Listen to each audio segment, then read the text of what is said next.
Hello friends, welcome back to my YouTube channel Deep NEET academy.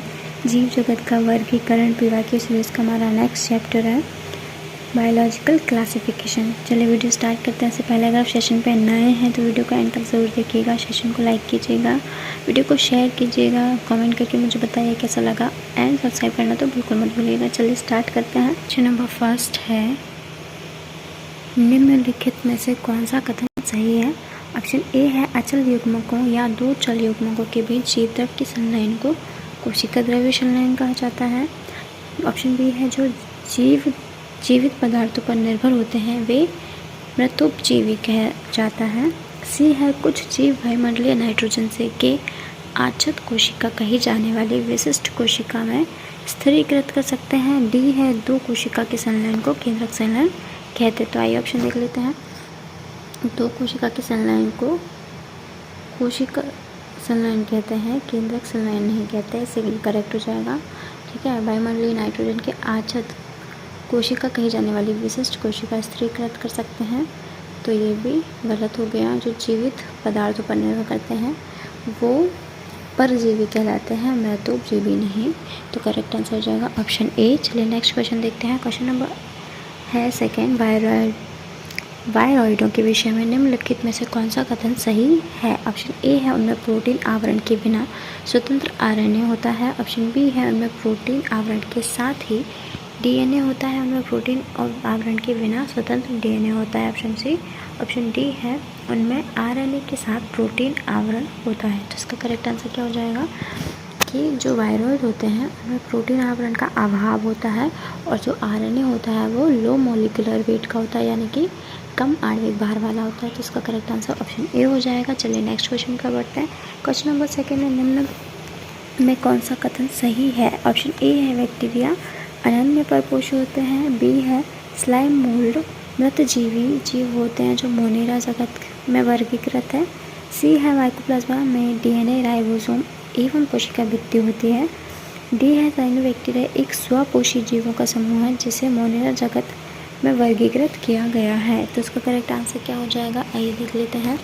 Bacteria जो है वो अनन्य परपोषी है, ये ऑप्शन गलत है। ठीक है, स्लाइम मोल्ड जो है मृतजीवी, ये मोनेरा नहीं प्रोटिस्टा जगत में आते हैं।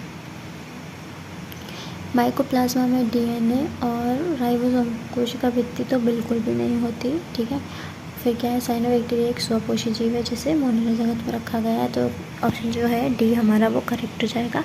चलिए नेक्स्ट क्वेश्चन की ओर बढ़ते हैं। क्वेश्चन नंबर फोर्थ है, कॉलम वर्ड्स का कॉलम सेकेंड से मिलान कीजिए। तो आइए देखते हैं कॉलम क्या है। मृतजीवी पादप जड़ों के साथ कवकों का सहजीवी संबंध।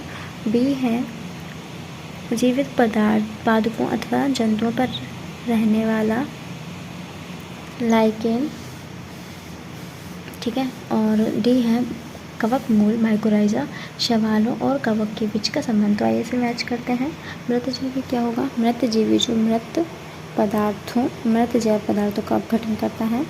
परजीवी क्या होगा, जो जीवित जीवों अथवा जंतुओं पर रहता है। लाइकेन का संबंध क्या होता है, लाइकेन होता है शैवाल और कवक का संबंध होता है। और कवक मूल क्या होता है, पादपों उच्च पादप और कवक का सहजीवी संबंध होता है। तो इसका करेक्ट आंसर क्या हो जाएगा, इसका करेक्ट आंसर हो जाएगा फर्स्ट का सेकेंड, थर्ड, फोर्थ और फर्स्ट। ठीक है, तो क्या हो जाएगा, सेकेंड, थर्ड, फोर्थ और फर्स्ट।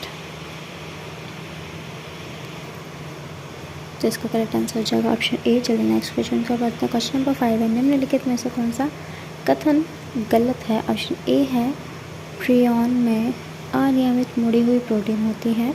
बी है, वायरॉइड में प्रोटीन आवरण का अभाव होता है। सी है, विषाणु अनिवार्य रूप से परजीवी होते हैं। डी है, विषाणुओं में संक्रामक संगठक प्रोटीन आवरण होता है। तो इसका इनकरेक्ट क्या हो जाएगा, प्रियॉन में अनियमित मुड़ी हुई प्रोटीन होती है, ये सही है।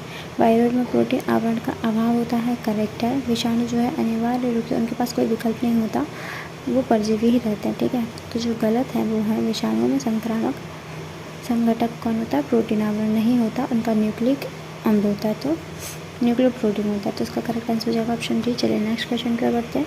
क्वेश्चन नंबर 6 है, निम्नलिखित में से कौन सा एक पूर्व केंद्रक नहीं है? ऑप्शन ए है नास्टॉक, बी है माइकोबैक्टीरिया, सी है सेकेरोमाइसिस, डी है ऑस्ट्रेलोटोरिया। तो इसका करेक्ट आंसर क्या हो जाएगा? आइए देखते हैं। जो नास्टॉक होता है वो बैक्टीरिया, ये प्रोकैरियोटिक है, ठीक है। माइकोबैक्टीरिया ये भी क्या है?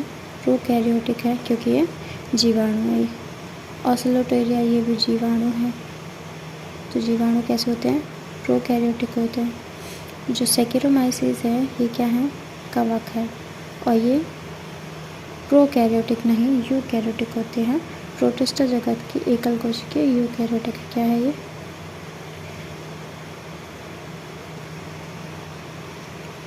यूकैरियोटिक है, तो इसका करेक्ट आंसर हो जाएगा ऑप्शन सी। चलिए नेक्स्ट क्वेश्चन की ओर बढ़ते हैं।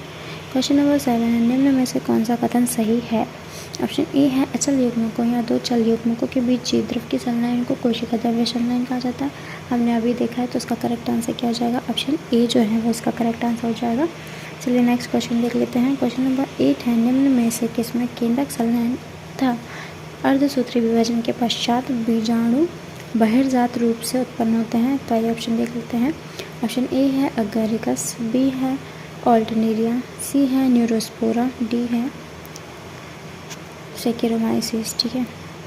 तो क्या होता है? फाइकोमाइसिटीज, एस्कोमाइसिटीज, वेसिडियोमाइसिटीज और ड्यूटेरोमाइसिटीज, ठीक है।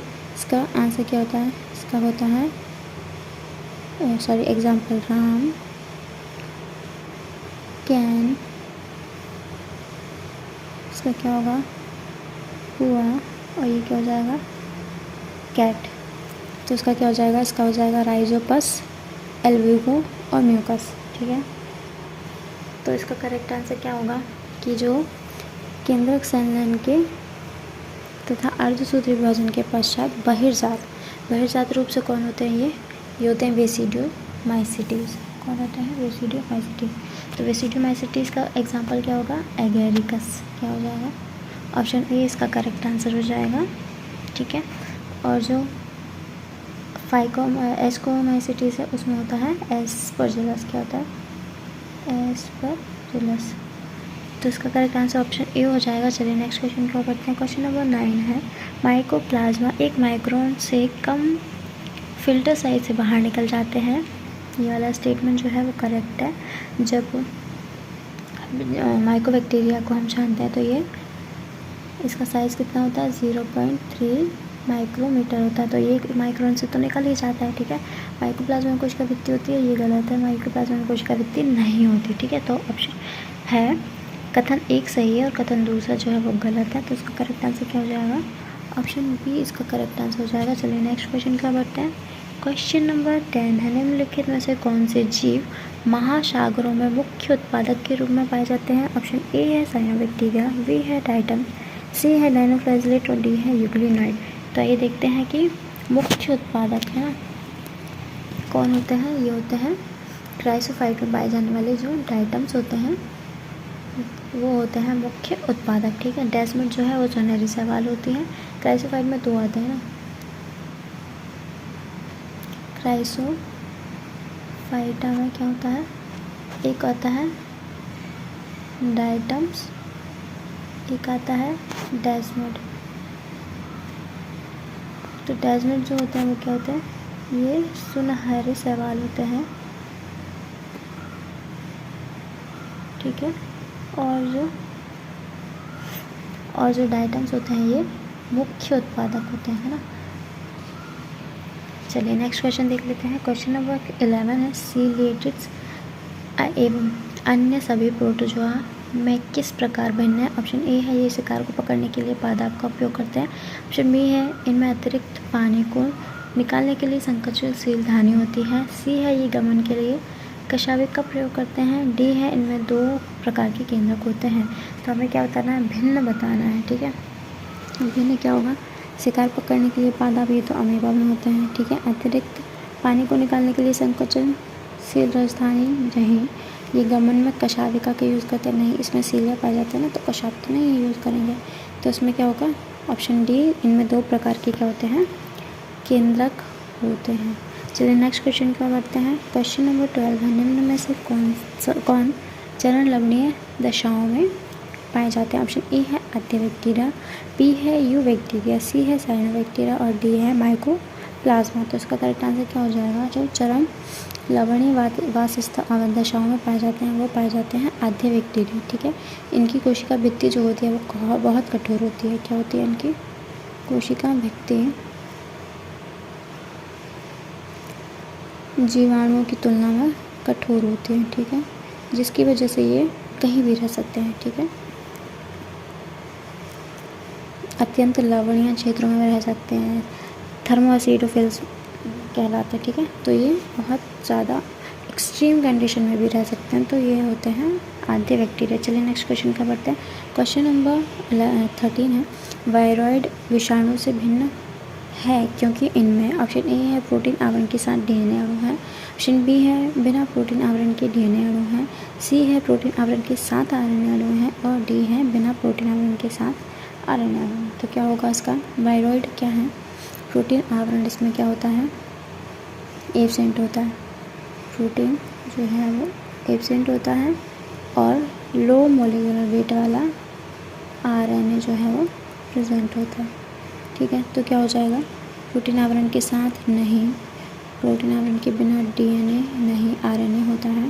प्रोटीन आवरण के साथ आरएनए नहीं, प्रोटीन आवरण नहीं होता। बिना प्रोटीन आवरण के साथ आरएनए, तो डी जो इसका करेक्ट आंसर हो जाएगा। चलिए नेक्स्ट क्वेश्चन क्या बढ़ते हैं। क्वेश्चन नंबर 14 है, निम्नलिखित में से कौन सबसे छोटी जात जीवित कोशिकाएं हैं जिनमें एक निश्चित कोशिका भित्ति नहीं होती, वे पादप और जंतुओं में रोगजनक और बिना ऑक्सीजन के जीवित रह सकते हैं? क्या क्या लक्षण हमें दिए हैं? सबसे छोटी, ठीक है, इनमें कोशिका भित्ति एब्सेंट होती है और पादप और जंतु के लिए रोगजनक होती है और जो ऑक्सीजन के बिना भी जीवित रह सकते हैं। तो आइए ऑप्शन देखते हैं। ऑप्शन है बैसिलस, बी है सूडोमोनास, सी है माइकोप्लाज्मा, डी है नॉस्टॉक। तो क्या होगा इसका जो सबसे करेक्ट आंसर? सबसे छोटी कौन सी होती है? 0.3 माइक्रोन। ठीक है, ये माइक्रोमीटर ये हो गई माइकोप्लाज्मा। ठीक है, कोशिका भित्ति का अभाव किसमें होता है? माइकोप्लाज्मा में। और जो पादप और जंतु के लिए रोगजनक भी होते हैं और जो ऑक्सीजन के बिना भी जीवित रह सकते हैं। तो इसका करेक्ट आंसर जो है ऑप्शन सी। चलिए नेक्स्ट क्वेश्चन की बढ़ते हैं। क्वेश्चन नंबर 15 है, निम्न में से कौन सा कवकों के वर्गीकरण का एक मापदंड नहीं है? ऑप्शन ए है पोषण की विधि, ऑप्शन बी है बीजाणु निर्माण का तरीका, सी है फलनकाय और डी है कवक जाल यानी माइसीलिया की आकारिकी। तो इसका करेक्ट आंसर क्या हो जाएगा? बीजाणु का निर्माण का तरीका है बीजाणु बहिर्जात बन रहा है या अंतर्जात बन रहा है। ठीक है, ये इसका तरीका हो गया। फलनकाय की पर निर्भर करता है। माइसीलिया किस प्रकार का है? सेप्टेट है, एसेप्टेट है। ठीक है, तो इन तीनों पर तो ये निर्भर करता है, लेकिन जो निर्भर नहीं करता वो है ऑप्शन ए, पोषण की विधि पर निर्भर नहीं करता। तो चलिए इस सेशन को पीवाई की सेशन को यहीं समाप्त करते हैं। मिलते हैं नेक्स्ट सेशन में। Till then take care, bye, thank you so much. पढ़ते रहिए, मस्त रहिए।